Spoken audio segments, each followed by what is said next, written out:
মানসিক অশান্তির দুইটা মেন কারণ আছে।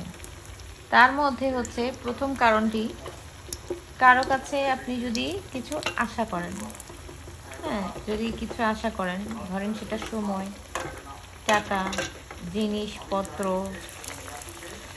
মানসিক শান্তি, যেটাই হোক, আপনি যদি কারো কাছ থেকে কিছু আশা করেন, সেটা যদি না পান, তাহলে আপনার মানসিক অশান্তি বেড়ে যাবে, আপনি মানসিক অশান্তিতে ভুগবেন।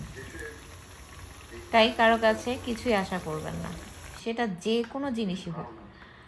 আর সেকেন্ডটা হলো সবচেয়ে বড় অশান্তির কারণ, সেটা হচ্ছে কারো কোনো ভালো জিনিস দেখে আপনার ভিতরে অশান্তি কাজ করা, কম্পেয়ার করা, তার আছে আমার নাই, সে ভালো আছে বেশি, আমি খারাপ আছি।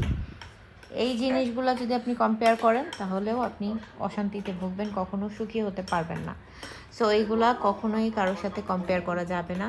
ভালো থাকতে হলে, ভালো থাকার জন্য এটাই